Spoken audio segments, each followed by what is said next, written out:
Welcome back, round 9. I'm Marty McFly. This is Doc Brown. We just hit 88 miles an hour, leaving round 8, going to round 9. The reason I say that, we're in the way back machine. We're going to round 9 from Madison. Got a little throwback for you. Can't say it too loud, but those of you that are getting the hints I'm dropping, you're in for a banger. Winning in. One heck of a treat.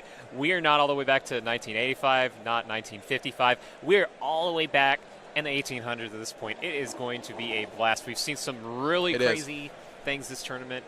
Not going to say exactly what we may or may not be seeing in this next round. I got to keep them. But I mean, trust me, it's amazing. It's going to be good. It's going to be real good. For those of you that got the hints I dropped from Madison, you already know what's coming down the pike round 9. However, let's talk about our players without divulging the decks quite yet. I've got Mr. Andrew Wamboldt's list in front of me. And Charizard Lounge fame. Let's see. And I have Mr. Stephen Warren's list in front of me as well. Don't know much about Stephen Warren. We didn't get a chance to talk to the players before they came back, but here we are in the booth sorting it out 1 second at a time. Those players getting ready to shuffle up, and I cannot wait until they put on their headphones so we can start talking about these decks. I am so excited. I'm on the edge of my seat right now. That's not an exaggeration. I mean, there's just so much going on between the variety here, and in addition to that, the fact that this is a win-in. Like, win-in-ins are really exciting. Some of my highlights of my playing career, probably maybe for you too. You feel like win-in-ins? Here's the thing. I only played 1 full year, and I actually scooped. I lost 2 win-in-ins, and I scooped 2 win-in-ins to my opponent. So that's anticlimactic. It is what it is. Okay. We are where we are, and we're in this moment right now. But trust me, win-in-ins, awesome. I mean, I'm Doc Brown, right? So you got to trust what I'm saying. 1.21 gigawatts. I think I said that right. Gigawatts? Yeah, like gigawatts. Is that what they are? Gigawatts? Yeah. Gigawatts, yeah. So, I believe they do have their headphones on. Andrew Wamboldt showing his hand here. You can't see it. We can share the truth with you guys. We can share the truth. Andrew Wamboldt throwing us back to Madison round 9, where I had the pleasure of commentating with Mr. Russell Lepar of Someone's PC fame. Andrew Wamboldt bringing a Alolan Executor. It's back, baby. It's back, and it's shaking its tropical eggs all over the place. It is ready. A lot of sexy stuff in this deck. Acrobikes, obviously, get those energy in the discard. He's going to be trying to use Alolan Executor as a single prize attacker to deal massive amounts of damage. Can't wait. Well, not necessarily massive amounts of damage. I mean, we can't say they're like huge damage, like the biggest damage we've ever seen. We saw that when we were watching Magnezone earlier. But, you know, it's pretty efficient damage. It's going to do what it probably needs to do, assuming it gets set up. As long as it gets the job done, it doesn't need to be huge. It doesn't need to be the biggest damage you've ever seen. It just needs to be okay damage. All right, our players are set up. They're shaking hands. We are going down to the action, and the jig is up. The Eggs boy is out there in the active, grass to grass. You know, we've been talking so much about this Eggs rehash. We didn't get a chance to talk too much about Steven's deck, which is Rayquaza GX Vikavolt. We've seen it a few times. One little spicy thing here from Steven. He's bringing a little bit extra of that Delmize punch. Grass non-GX attacker, ready to shoot some anchors all over the place and maybe knock out some eggs in the process. Absolutely. Steven on the 1s and 2s, he is playing that Rayquaza Vikavolt deck that we've seen a couple times today. Going to see if it can take down the slightly awkward, slightly abnormal Alolan Executor deck that Andrew Wamboldt has brought with him to Memphis today. I don't know if it's awkward so much as just fun, but what's not awkward though is this beginning setup for Steven. Steven appropriately playing Steven's Resolve. A little bit of Steven inception going on. Steven's Resolve to play Steven's Resolve. Get that early setup going on. He's got one Grubbin in play, which in other situations might be a little disconcerting, but here he doesn't really have any fear about getting that Vikavolt knocked out, or the Grubbin for that matter. So he's got that great turn 2 setup coming and some pretty strong attackers, including non-GX. So we see Steven again resolving that Steven's Resolve. That does end your turn. We will be going over to Andrew Wamboldt here. Got the energy down on the egg. We've got an Acrobike. First 2 cards, taking a look. Sableye and Cynthia. Cynthia hitting the bin. Sableye. I believe it's the Celestial Storm Sableye with the Excavate ability. That's right. Excavate being one of those special spiritual reprints of a much older card released all the way back in 2006 in a set called Crystal Guardians. Excavate is letting him look at the top card of his deck, discard, and you can kind of see the writing on the wall with Tropical Shake, shaking that energy off the tree into the discard pile, dealing big damage, and that's in part thanks to Acrobike, thanks to things like Ultra Ball, thanks to Excavate. Absolutely. That Sableye hits the bench. Choice Band hits the active. Shrine of Punishment jumping into play as the stadium, and then we're going to let loose, baby. Marshadow. Both players shuffling in, drawing 4. Goodbye, Steven's Resolve. Hello, Andrew Wamboldt's turn. And a Cynthia right off of the let loose. I love it. He's going to be getting 6 cards, going to keep his setup going. And Steven looking at the 4 cards he just got off let loose. And he's just hoping he can match the intensity of the post let loose Cynthia. Yeah, I mean, that's the thing about Let Loose in general is an ability is that it's just enough cards to the point where it gives you okay odds to be able to transition it into something. But at the same time, it's just so few cards that there's a little bit of nervousness about whether you're going to dead draw or keep it flowing. But Wamboldt's got it flowing. We do see him here, I believe, drawing the 6 cards off the Cynthia. Excavate for turn. It is an Execute that we see off of that. Don't want to be discarding those. You want to be targeting down energy. And that's a neat little thing about Excavate is that you can play a little carefully with it. You can avoid discarding at times if you choose to. So by looking at the top card of your deck and not necessarily sacking it, then you know it's coming up. Absolutely. Sableye up on the screen for you to take a look at. Disable, 10 damage. Choose one of your opponent's attack. They can't use that attack next turn. Yeah, not really sure if we're going to be seeing that attack come into play. It's got a lot of potential to be able to do that in other matchups where you're heavily relying on one Pokemon. But here, I mean, with the ease of retreat, all the energy flowing around, Steven's got options. Andrew Wamboldt hedging his bets, using Multiply on the Execute to put another copy of Execute onto his bench. That 40 HP, a little harder egg to crack than the Executes we see in Expanded. Yeah, for sure. So feeling a little safe against that Giga Drain of the Delmise across the field from it. Although that said, if Steven's able to actually get that turn 2 Vikavolt going, then he might be able to follow through with a knockout with the Delmise against it. But because we see the energy going to the Rayquaza, we're seeing a little more conservative play. And by conservative, it actually looks like it might be... Oh, never mind. I was worried it was a dead draw, but he's got the Cynthia. Cynthia comes down. He's going to be drawing 6, but not before Rayquaza, Stormy Winds, Grass Energy, Attach Lightning Energy for turn. Wrap that up with a Choice Band. Cynthia. Hey, you know what's a really interesting thing right now about Steven's list versus Whammy's list is that with that Shrine of Punishment, I don't think that I see an answer here to that. That Shrine of Punishment, like, Steven's got a very consistent, reliable list here, but as far as that stadium goes, it's probably going to stick the whole game. Absolutely. And Andrew Wamboldt on cue reminds Steven, hey, Shrine of Punishment is in play. Your Pokemon are taking damage. Andrew goes to his turn. I believe he laid down an Acrobike, making that decision now. Ultra Ball going to the bin. Kukui being played for the turn. 2 cards coming.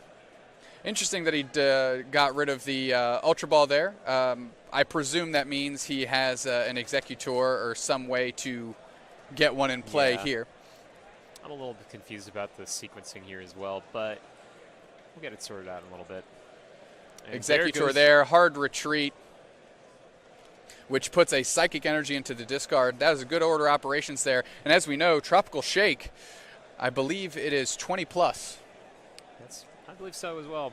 20 plus. And we are limited to 5 different types. We've got it right now. We've got that Hawaiian Punch ready to go. Let me get that for you. Grass Energy, Tropical Shake, Tropical Dome, baby. This attack does 20 more damage for each type of basic energy card in your discard pile. You can't add more than 100 damage in this way. So that's right. We limited to 5, folks. But with that Kukui, we're dealing 20 more. Or, yeah, I mean, we're dealing 20 more, but not enough to get a knockout just yet. Not quite yet. We see the Psychic Energy hit the bin from the hard retreat. Kukui, we're up to 40. Obviously, base 20. Here we go. 60 damage. Mystery solve. Math has been completed. E equals MC squared. Steven's turn. And at this point, Steven's still struggling to get out that Vikavolt. This is not a position that he'd like to be in, and it's a huge change from where he was at earlier, where he was probably sitting pretty with that resolve inception, if you will, thinking, okay, I'm going to get my turn 2 Vikavolt. But, I mean, with the Marshadow, and that's the thing about Wamboldt's list is that he has multiple copies of Marshadow, so his disruption versus a lot of other players that we've seen today is pretty reliable. Absolutely. We do see a Cynthia coming down for Steven. He will get another crack at 6 cards and hopefully a rare candy. And that Vikavolt, that is one of the namesakes of the deck. But you know what the crazy thing is he needs to hit additional cards to be able to actually marshal this into a knockout against the Alolan Executor. 160 HP, remember, that is awfully bulky for a non-GX Pokemon. So he needs 6 energy. We're doing our maths here. E equals MC squared. 6 times 3, we got 18. So he's got a little bit of work to do to knock out that eggs for non-GX. Absolutely. Again, just a quick reminder on that Shrine of Punishment, you got to take the damage in between turns. Steven not hitting what he needs for that Vikavolt, which would have given him 6 energy on board and a knockout. However, falls just a little bit short, and we see Wamboldt now searching through his deck. Mysterious Treasure, I believe, going to pitch a Lily, grabbing Oricorio, which once it hits the bench allows you to search your deck for 2 basic energy cards, put them in your hand, and that's an easy way to crank up damage. We see the water, we see the fire energy go into hand. That's right, and we're seeing those go into the discard right away, and that's Right. adding more and more damage to that Alolan Executor Tropical Shake, getting that shake a little bit tastier, a little maltier, getting more energy there, and dealing ultimately enough to get the knockout when you need it. Absolutely. Ultra Ball going to grab another Execute, allowing Andrew to execute his game plan here through those long-necked Alolan Executor. Ha! Neck. This guy with the jokes. Jokes on jokes. There ain't any jokes right now with the amount of damage that Executor is dealing, and with the Shrine of Punishment not being responded to, the little bits of whittling damage over time, that Lele going down to OHKO range, that Rayquaza going down to OHKO range, but Delmise is gone. And A little bit of Tropical Shake. Rattle and roll, knockout. Delmise hits the bin. Rayquaza comes up with a lot of damage on it, and now just 1 more energy is in the discard for Steven, which means he needs 1 more to take a knockout. So he's going to need a manually attach. He's going to need a strong charge to even be able to knock out a hit KO. non-GX. Exactly, and he's got to work hard for those knockouts. It's just not quite coming together. Mysterious Treasure going to dump lightning energy. Maybe find a Rayquaza in and of itself. Stormy wins, get another energy on the board that way, manually attach. But then you're sitting at what? Quick math, 150. Yeah. Alolan Executor is sitting strong, 160. It's just not enough. I mean, it's an awkward position to be in when you're Vika Ray, where normally at this point in a game, A, you wouldn't be judged or let loose away with that turn 1 Steven's Resolve, and B, you'd be dealing 180, 210 damage right now. But here, he's struggling to get out of turn 4 Vikavolt or so. I mean, like, but with the Volkner supporter card, that's changing things up a little bit. Get that item card, finally get that Vikavolt into play, get the strength of the charge actually going along somewhere. It's less of a negative charge and more of an actual OHKO range. Exactly. We see the Volkner come down, lightning energy to hand. Rare Candy going to get an evolution into Vikavolt. We do have strong charge, and he does have the manually attachment in hand, so he will hit 6 energy here. However, Andrew is primed to hit a return KO here with just a few pieces back on that Rayquaza. Right, and now that strong charge is going down onto a Pokemon other than a freshly loaded Rayquaza, he's attaching to the Lele's and to the Vikavolt. It looks like he's trying to spread it around, maybe turn that Lele into a threat, but unfortunately, Tropical Shake only takes 1 energy. So, I mean, either that has to be a really, really buff Lele, or that's just not going to fly. No, sir. And here we go. We've got good night. Yeah, good name night of the attack. Just is it Dragon Break? Is that the name of the attack? Did I get that right? 30 times the amount of lightning grass energy on your Pokemon. That's right.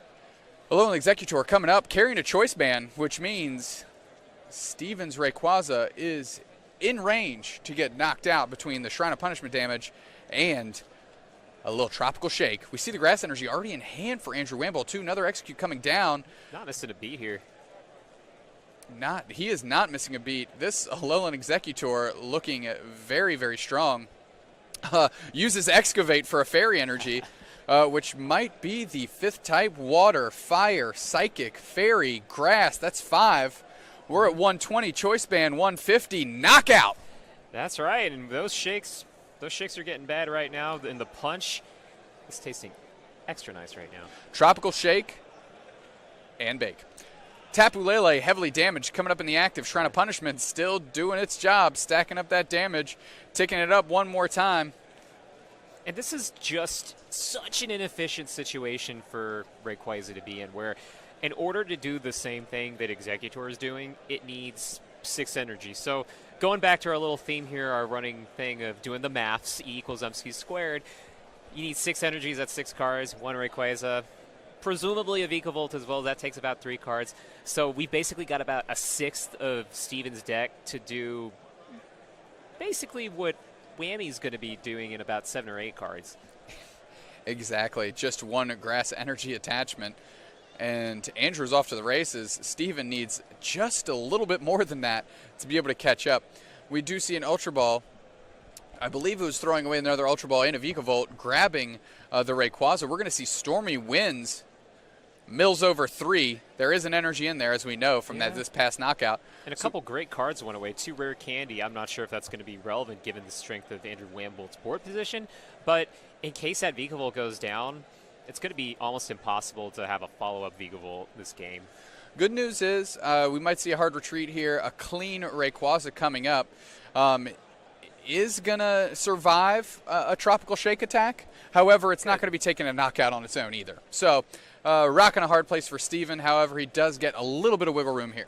Well, that being said, Andrew doesn't really need too many cards to be able to score an instant return knockout, even on a fresh Rayquaza, because remember, Shrine of Punishment will go unanswered this game. It's going to take 2 damage counters, and at that point, really affect actually 3 once you potentially go into Wamboldt's turn. So 3 counters, dealing 150, so it might not be instant gratification, but it eventually will be enough for a knockout if he gets the Choice Band and the eggs and the grass energy.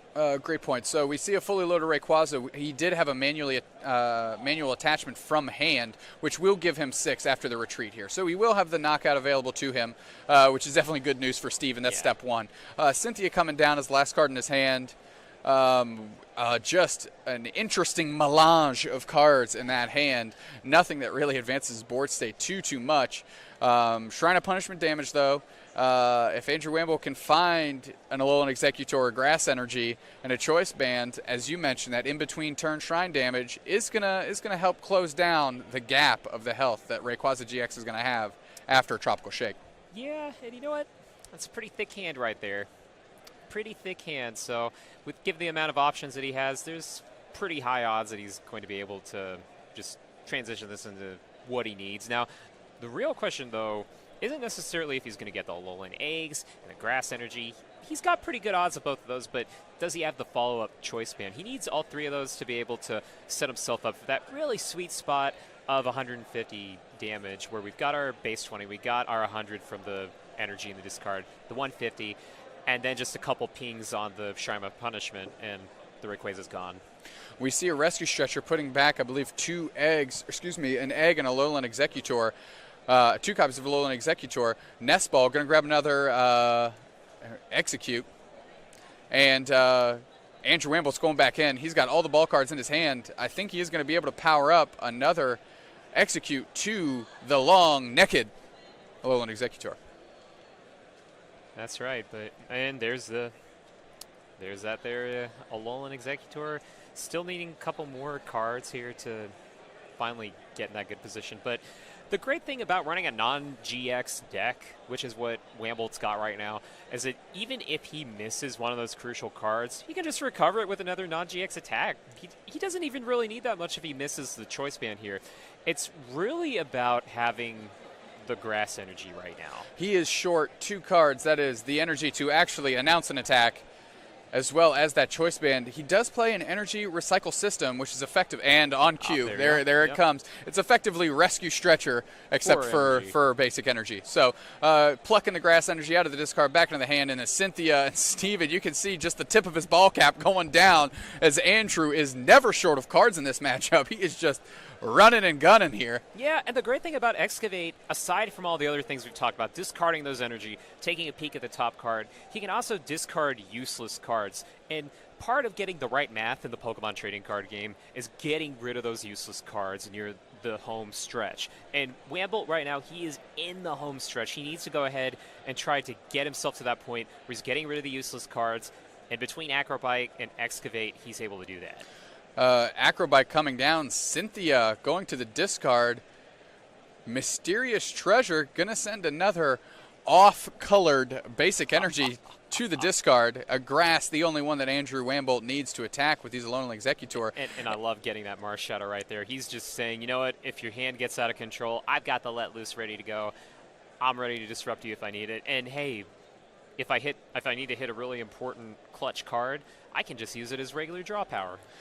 That is a very good point. Mr. Kettler, it seems like he is just short of the knockout because of not getting to that choice band. So we are going to see Tropical Shake. That's right. It's a Tropical Shake, but it's not quite Hawaiian Punch yet because that Rayquaza is not knocked out. And it's not even going to be set up in a way that's too convenient for Wamboldt. But that said, that Shrine of Punishment is going to add up at some point. That Rayquaza, considering that Steven has 4 prizes left, and I don't see any healing on this list, given that it's only a matter of time before that Rayquaza gets knocked out without any action on Andrew's part. We are going through Steven, going through the paces for his particular turn. Takes a quick inventory of what Andrew Wamboldt has in the discard. How am I going to shape up my turn to start battling these single prize attackers? Good news is that Rayquaza is still alive and is still available to take another knockout. It is available to take another knockout, and if you're in Steven's shoes, you want that Rayquaza to take the hit as well. So it's up there, it's doing its job, it's going to get a knockout, but you don't want Wamboldt to set up a situation where he's going to let that Rayquaza whittle away while Wamboldt gets something else to knock out. So good application of the Shrine of Punishment, not forgetting it, and that's one of those things about continuous action cards like Shrine of Punishment, is that it's very easy to forget, but our judges are super focused, our players as well. We do see Steven benches another Rayquaza GX. Stormy Winds hits an energy, strong charge. Now we have another Rayquaza GX kitted up. Andrew Wamboldt missing the choice man might come back to haunt him here.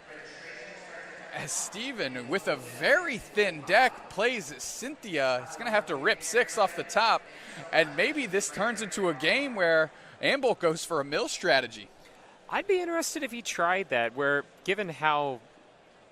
I mean, granted, yeah, there's a very little deck left for Steven, but, I mean, Wamboldt really only needs 2 knockouts. So I'm trying to imagine the point where Wamboldt just suddenly shifts the strategy he's been taking all game to go for a mill deck out strategy. It might be one of those things that's called fancy play syndrome, where if you focus too much on the cool way to win, then it might ultimately end up being a misplay. That might be the cool way to win. Now, granted, if Wamboldt has a pretty good idea of what might be coming, then it could be the perfect play. But for here, he can actually just sit and let the Rayquaza take damage and eventually draw 2 prizes off of that. So we see a promotion of the Sableye with Excavate. However, it does have an attack, and that attack is Disable, baby. That's right. You know, we were just talking about that a little while ago, whether or not that Disable would be relevant. But because Wamboldt missed the choice band, it actually stands a chance to be very relevant here, because dealing that 10 damage could be a big deal. But you know what?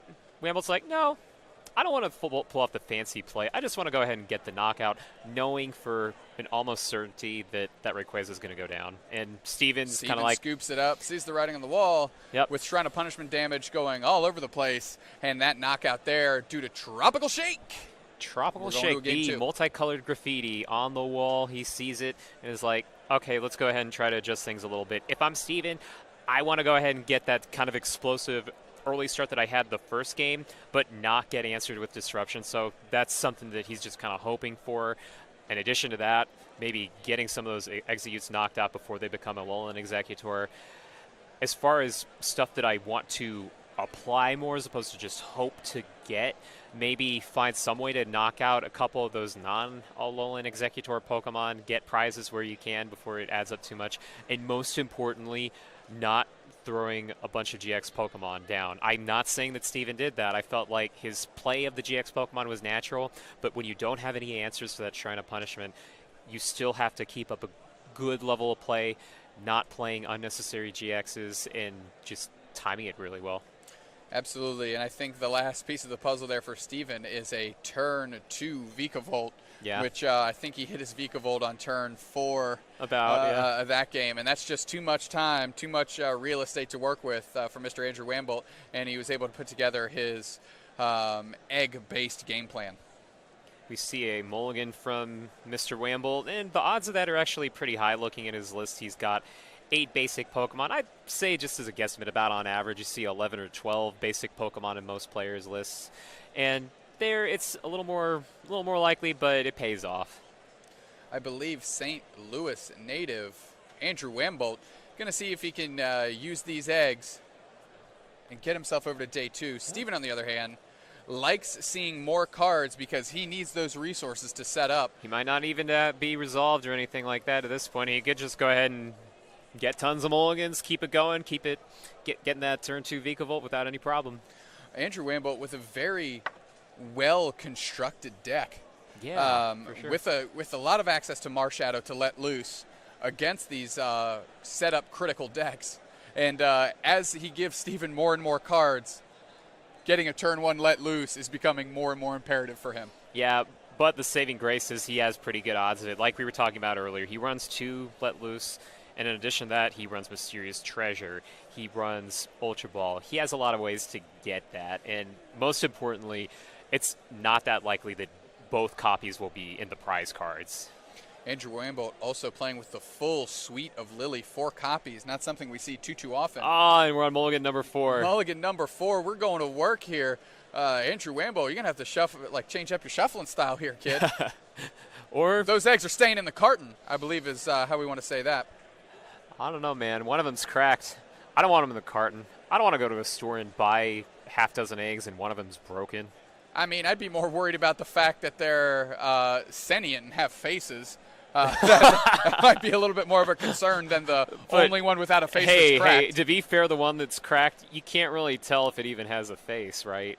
That's what I'm saying. Yeah. If the one without a face is cracked, that's the, as far as I'm concerned, the only normal egg in the half dozen. Okay, so then maybe things are okay. And you know what? Speaking of half dozen, this is the half-dozenth time that he has done this. I'm wondering, it looks like he's got a Oricorio there with no Vital Dance because it's the active Pokemon. But yes, half a dozen eggs, half a dozen attempts at drawing, but he finally gets that basic. So many cards off the top for Steven. He picks up the top half of his deck and he counts them out, 5 cards. And he gratefully grabs them all. Delmai's start again, not necessarily where Steven wants to be. His hand is loaded up with energy. If he can't cobble together a strategy with his +5 cards, we are in dire straits. So another thing that I want to see out of Steven here, if the cards allow, is to have that second Delmai's here, because Oricorio, bad starter, and it's eventually going to be a liability. But if Wamboldt's stuck in a situation where he has only 1 execute, then Steven can play the Guzma game. He can use Guzma, the supporter card, to drag up those Pokemon from the bench, force them into the active position. But in order to do that, he would need A, a turn 2 Vikavolt, or B, the energy on a Rayquaza, just being able to get that attacker ready on the bench. Anyway, get that attacker ready on the bench, and then just Guzma knock it out. I'd like to see Steven be a little bit more conscious about Shrine of Punishment and the amount of damage that it racks up over time. Looks like he is kind of playing that game, getting another Tapu Lele, Wonder Tag, Pokemon Fan Club. Grubbin comes down, grabs a Rayquaza, keeps it in the hand, Nest Ball, and it's time for 6 little Eggy Boys to hit the bench, I think. That's right. Depends on how many Eggy Boys we got. How many are in the prizes? We have 1 half dozen, 2 half dozen. That's a good solid count of 24 eggs right there, and 4th of that's there. 4th of that is on the bench. Again, that Vital Dance Oricorio currently just hanging out in the active. I don't see Wamboldt announcing casual slap too often, more for that Vital Dance ability. But here we are, Acrobike. He sees the grass energy, and it must be a pretty potent card. Yeah, that's what I'm because thinking. that grass energy is his lifeline when it comes to attacking. Oh, Fairy energy on the active, hard retreat, maybe a multiply.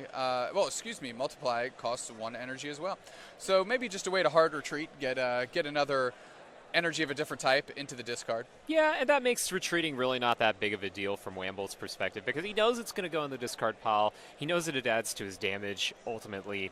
And most importantly, it only takes one energy to attack with the Alolan Executor, so not that big of a deal all around. And speaking not that big of a deal, 5 mulligans, not a problem when you got Let Loose, right? Exactly. Mysterious Treasure gets rid of a fire energy. Let Loose coming down. Stephen Warren's approximate 48-card hand going back into the deck, and he only gets 4 of those back. We see Lightning, Vikavolt, Grass Energy, and I think a Lily maybe is the last card. Not too bad. Could be worse. And off an Acrobite, Wamboldt has to dump an Alolan Executor and another Grass Energy. Shrine of Punishment coming down. Sableye, Excavate, leaves that on top. That would have been. He was kind of flirting with the idea of discarding it, but he was like, no, I've discarded too many Grass Energy at this point on the first turn alone. Let's go ahead and play it safe. Oh, he flips it. He goes for it. No chill right here. No fear. No chill at all. He knows that he has a Grass Energy in his hand out of what is that, 2 cards in his hand?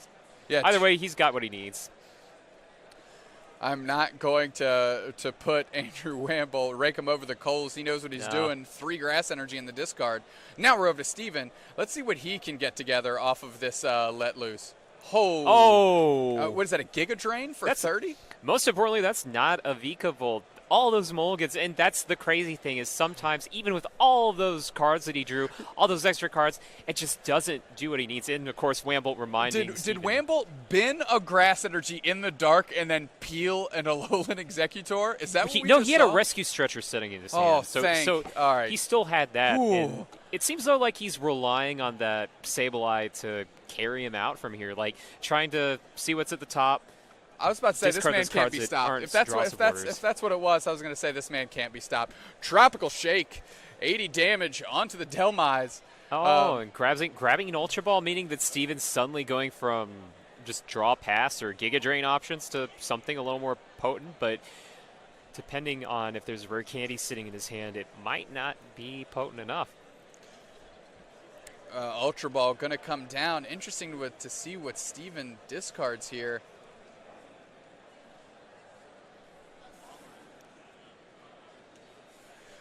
Steven is playing a heavier line of Delmise than we've seen in these other Vicare lists. 2 copies of Delmise, the Grass Delmise. I don't want to say surprised to see, but I would have been interested to consider keeping that second Delmise just for the simple fact that it is an easily powered up non-GX attacker that isn't pinged down by Shrine. I was thinking about it about 10 minutes ago or so, and I agree with you completely. That would have definitely felt a lot better to keep that, although I can respect the fact that Steven was basically in a dead draw-ish situation before that Ultra Ball, and that there might not really be that many good options as far as things to discard. So it's one of those things of, do I want to go ahead and discard this card and put myself in a worse-ish position, but at least get my Vikavolt, or do I not want to discard it and not get the Ultra Ball for Vikavolt that I need?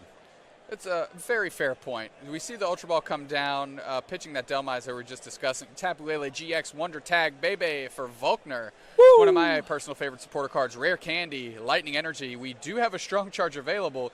However, not a lot of solid Pokemon that can carry a strong charge very well right now. Nope. The Tropics are doing okay right now.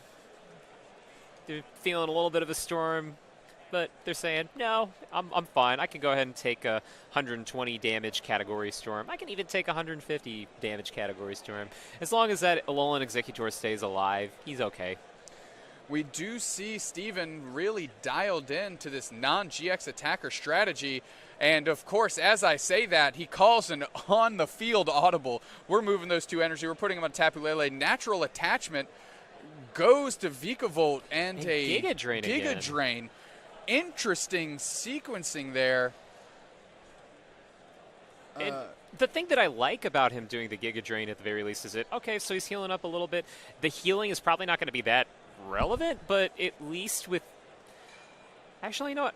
I think I might take that back because we lost the second Delmise in the last turn, so he can't just follow up with another Delmise for 130. Exactly. We see a quick Excavate, no discard, which means it's something reasonably important, and just a Cynthia, which does one of the last cards in Andrew Wamboldt's hand. Yeah. Stephen Warren cobbling together an interesting approach here. Delmise for Giga Drain, only 30 damage on that Alolan Executor. Very odd to see the energy come down on Tapu Lele. As you mentioned, Energy Drive really wants to feed off of DCE attachments, counter energy attachments, things like that, where it can crank up a little bit more damage. Just a single grass, that's a slow grind to get a knockout. You have to have a sharp axe to cut down that tree. You know, I mean, it might be a pretty sharp axe because it's made out of lightning. I mean, with the Vikavolt, it's actually now within range of being able to get a knockout, so that is one approach that Steven could take. It'd be really costly as far as energy goes. I don't even think he has the energy recycled to sustain that throughout the long term, but at least for a couple knockouts, he might be able to get that. You see, Andrew, a little discussion as to the damage on the field. And that's something right there is, does Wamboldt even have the... Okay, and he has the follow-up for the knockout, but we're still stuck in that situation where he only has the one Alolan Executor. So this one is definitely going down this turn. Steven will find a way to do it, and so the next turn will come to Wamboldt playing a little bit of recover mode, trying to get eggs into play, maybe doing a little bit of disable, spicy action going on. That is a solid point. We see the Tapu Lele coming to the active. A Rayquaza GX, maybe, maybe not, maybe. It is. Yeah. Stormy Winds, flips over 3. More resources hitting the discard. Grass Energy hitting that Rayquaza GX. And now I think we just had Steven announce Strong Charge. Grass Energy, Lightning Energy. And to quick shuffle up, we are down to 16 and a half minutes left in the round. And this current game is getting grindy. Yeah, and you know what? Let's just go ahead and take it up a notch here. Let's go ahead and upgrade it from grindy to maybe even a little scary with the time whittling down the way that it is, where that first game went by relatively quickly. This one, not so much for obvious reasons, but it really comes down to this turn. I can't stress enough how crucial this turn is because it's going to set the tone for if Wamboldt can get his follow-up attackers the next turn into play, if he can go ahead and streamline Executors, and most importantly, it's going to inform his decision about, okay, am I going to win this game? Should I go ahead and just go ping, ping, ping? Do I see something the casters don't see right now, or do I want to consider a scoop? Well, we can kind of see the direction that Andrew Wamboldt is heading. Dark Energy onto the Sableye. Choice Band follows suit. That's a 40 damage disable. Naming Dragon Break puts Steven in an interesting position. Yeah, and the interesting position is that clock that's going down right now, not the same clock that's around a little more than 15 minutes. That metaphorical clock set by the Shrine of Punishments has Steven on a turn limit, and that Choice Band disable is going to accelerate that significantly because remember, those Tapu Leles have been taking damage this whole time ever since the Shrine went down. Oh, and with the 2 Executor right on cue, Wamboldt's feeling a lot better. So as far as being able to follow this up and secure a Game 2 win, it's going to come down to what those last 2 or 3 cards are. That's a very, very good point. Can't say it enough. When you're bringing up good points, we're going to acknowledge them. Disable has been named Dragon. Is it Dragon Break? I keep feeling like I'm doubting myself on that. Dragon Break. Don't doubt yourself, kids at home. Have confidence in your abilities and your skill set. Disable names Dragon Break, putting Steven just all out of sorts. Going to have to name a different attack if he wants to get damage on the board. Strong Charge coming down. Where are we going? Lots of different directions we could be going with this. Now, if I'm Steven, I'm a little concerned about bringing up the Lele as an answer because that's a lot of energy that could go away. Ooh. Where we've got the energy going away for is he was contemplating the retreat, but he's like, no, maybe we can go ahead and set something to go ahead and avoid having to do that. I don't think I've seen a single switch hit Steven's discard pile. He does run 2 copies, so that might be something he's digging for. Save some of that energy at least. Each player looking down the barrel. Steven on his respective side looking down the barrel of a blender. Tropical Shake coming at him. Andrew Wamboldt glaring down what was a dragon. Now Tapu Lele GX coming to the active. Energy Drive? Question mark? Doesn't really seem like much of a question mark just yet, although maybe more like ellipses followed by a question mark. Duly noted. Steven, that can't feel good. Hard retreat with a Rayquaza. All that energy hitting the discard. Yeah, and if we assume that the Lele is going down next turn, then that's about 6 energy that went away in more or less a single exchange. Additional maths going on, additional math applications. So Tapu Lele had an energy on it. Yeah. Because he strong charged the turn before on it. Strong charged again to put 1 energy in a Rayquaza, 1 on Tapu Lele, hard this retreat, turn, and now attaching to the bench. And we see that applying with all these energy acceleration decks. I can't stress this enough. You have to follow order of operations, and you have to be very procedurally precise about things. But procedure or not, we got that Hawaiian punch coming up right there. All sorts of players going on, and all sorts of worlds of hurt to Rayquaza GX. He needs 5 energy of different types in the discard. We know grass is in there. We he know flipped fairy. over a bunch of those. Tropical Shake. Shrine of Punishment. Because the Rayquaza has 70, I only saw the 6 at first. Shrine of Punishment damage just enough in between turns. Tapu Lele heavily damaged coming up. That Tropical Shake is hitting for 100 here. Yeah, and he lost a solid amount of energy with that exchange right there, but he didn't lose nearly as much. To be fair, I mean, it's a little bit of a saving grace where he still has some more energy to work with. I really do not feel good about the possibility of just loading a bunch of energy on a Lele and scoring a knockout that way. It feels like he has to go for the Rayquaza to do that, or something that's more energy efficient that won't just take out all of his energy in his deck to do. Energy Recycler going to throw 5 basic energy back into his deck. At least I was under the impression that's what was going on.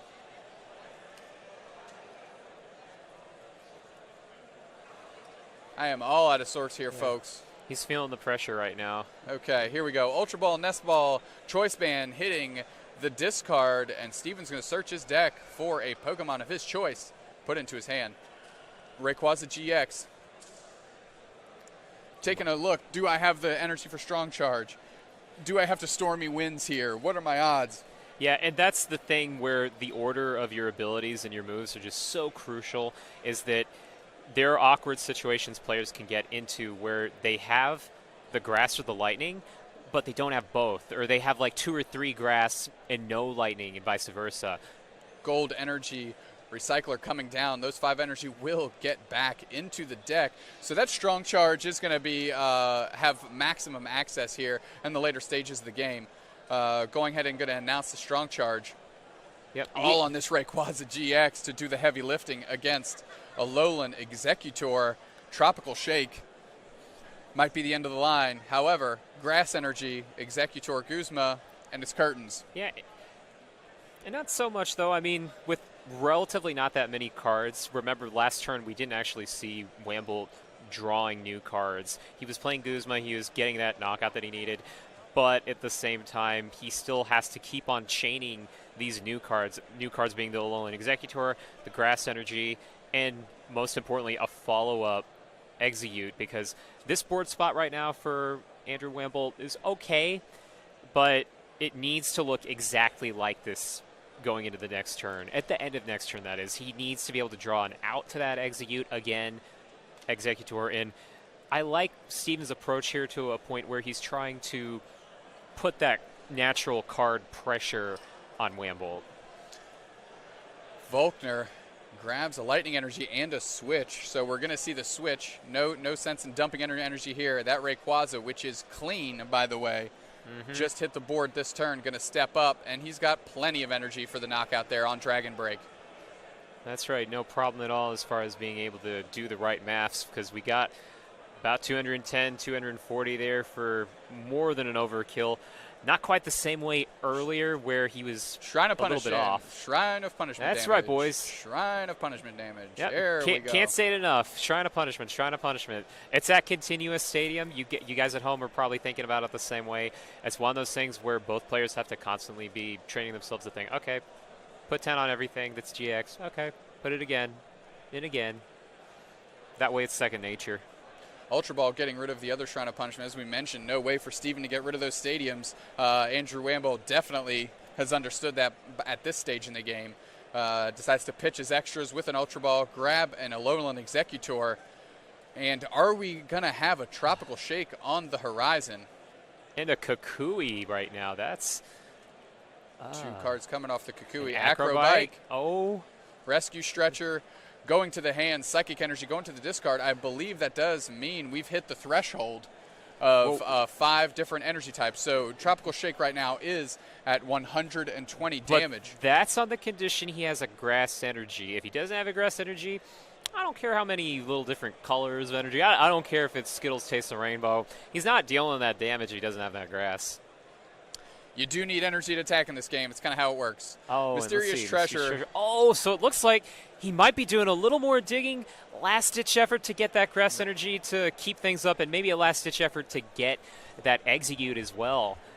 So off of 4 cards, tons of pressure. He's already played his supporter this turn. He played the Kukui. So he's going to be dealing okay damage as long as he actually gets a grass energy. Choice Band Grass Energy here. How far does that get us? 150, 170 with the 10. That is a knockout. 4. I think Choice I see Band the grass energy. We have the grass. We have the grass. And we have the Execute. Execute. We have the Execute. And we have 2 Execute. We've got a ball game, folks. But I'm wondering if that less card is any good. We haven't seen it, so we can't tell. It might be another Executor. Yeah, could be. Might be. But then we're just back to square one, where, I mean, 1 Executor, no grass energy. Okay. So he's dealing 140, though, right now, which is great from his perspective. 140 going up to 150. Shrine of Punishment tick, that's 160. Right. Shrine of Punishment ticks, guys. Tick-tock, tick-tock, tick-tock. Not the same type of arguably scarier tick-tock with 6.5 minutes to go. But that Rayquaza is going to be up to 160 after the Shrine of Punishment damage. And remember, boys and girls, Lele, take that 10. Other Lele, take that 10. These GX Pokemon are getting very squishy very quickly. And now Steven has to somehow take 3 prizes in the span of these Shrine of Punishment ticks going up, up, up, and up. That's right. But the good thing from his perspective is that if he gets a knockout on this Executor, we're back to where we were the past 2 turns, where Wamboldt's going to need all of the right cards again. And here it's even harder because he's 3 prizes away from winning. That Ray is guaranteed to be knocked out before the end of the game. Guaranteed.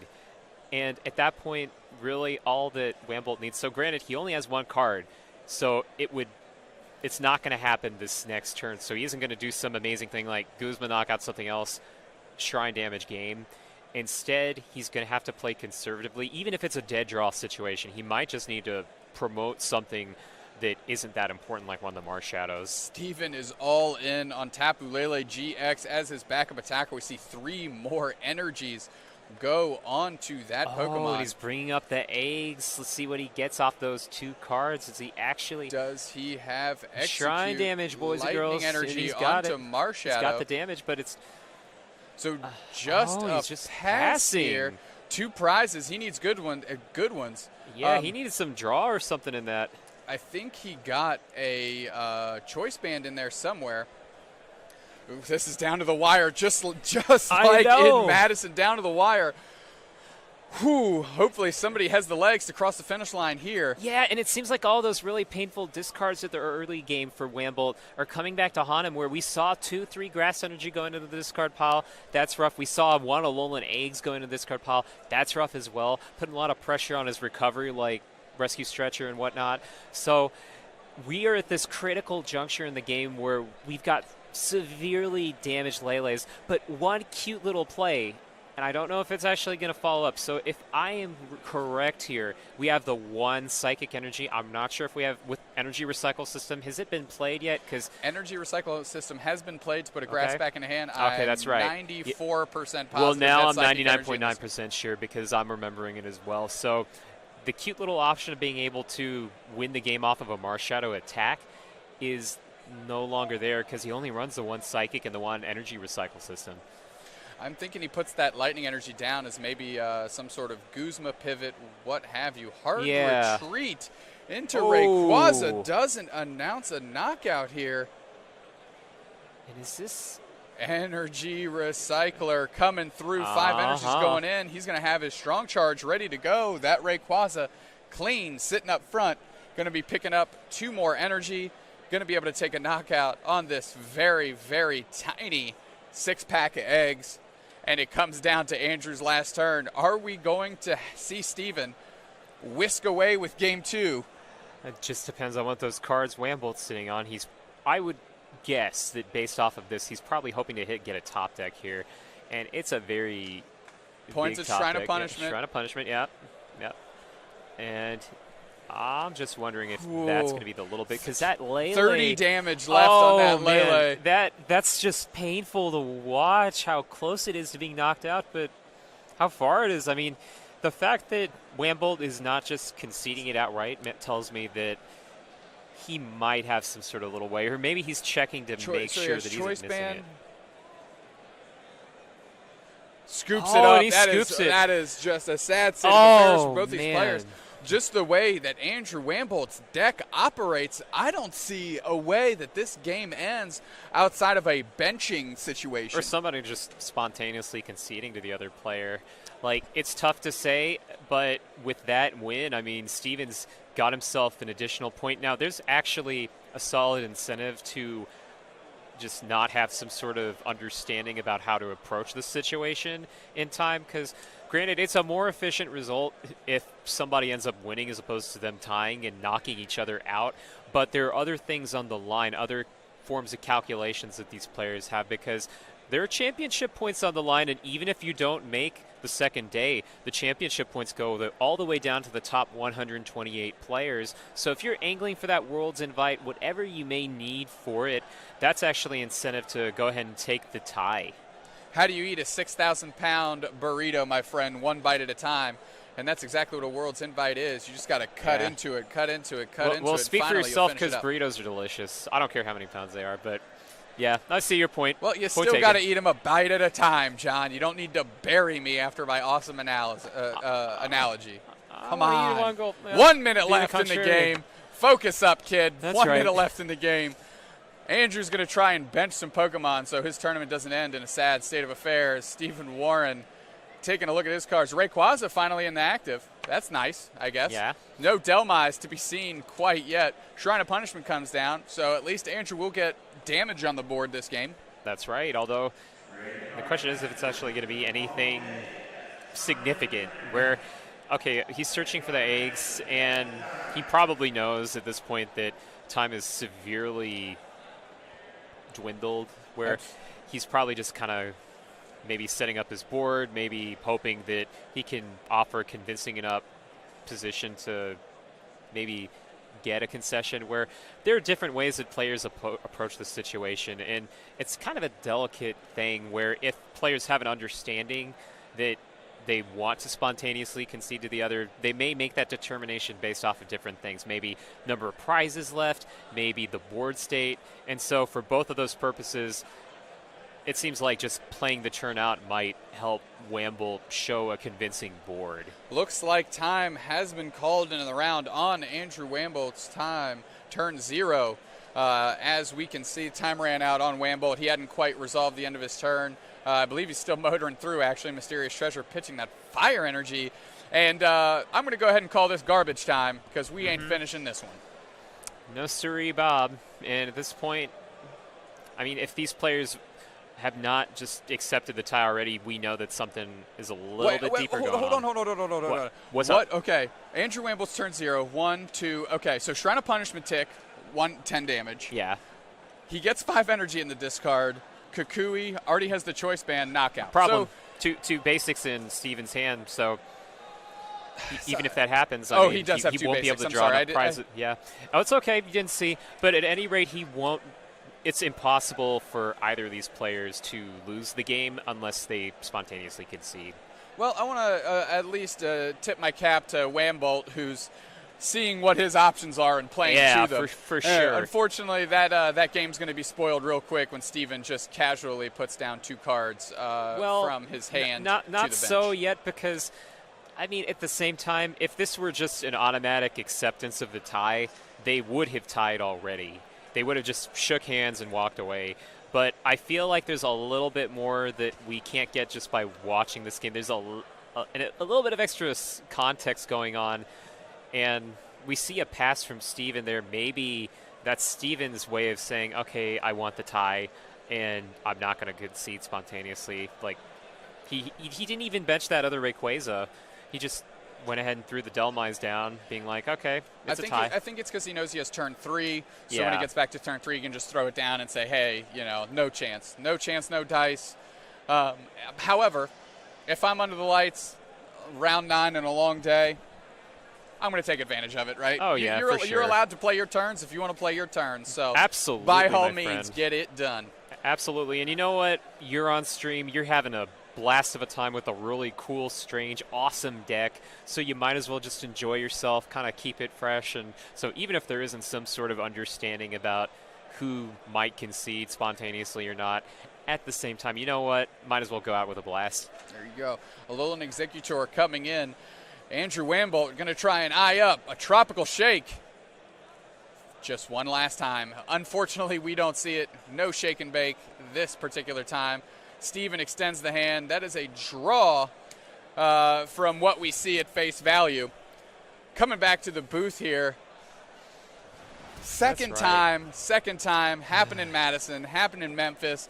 Alolan Executor on stream takes a draw in round 9 and the winning in. Yeah. That's just Pokemon sometimes. Twilight Zone. We're in the Twilight Zone. Twilight Zone, GX, EX, Level X, anything you call it. I mean, like, that's just the way it goes sometimes. Both players get some championship points, though. Did not see any spontaneous concessions from either of them, at least that I'm aware of.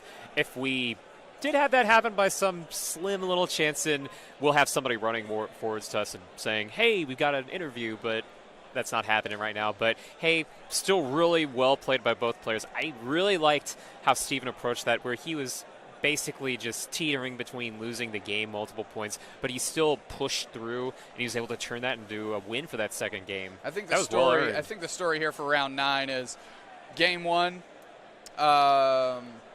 Game 1, Steven stumbled a little bit getting his Vikavolt set up. Game 2, Wamboldt couldn't get more than one Executor going at a time, so he wasn't allowed to keep a stream of attackers. He had to do the weird disable play for 40, pivot, et cetera, and just those little hiccups in the middle of the game allowed him to fall just a turn short. So, and a couple rough whiffs. Just a couple rough whiffs. So with that, we are going to get on the 1s and 2s with Alolan Executor pilot Andrew Wamboldt himself. Give us a moment. We'll be right back.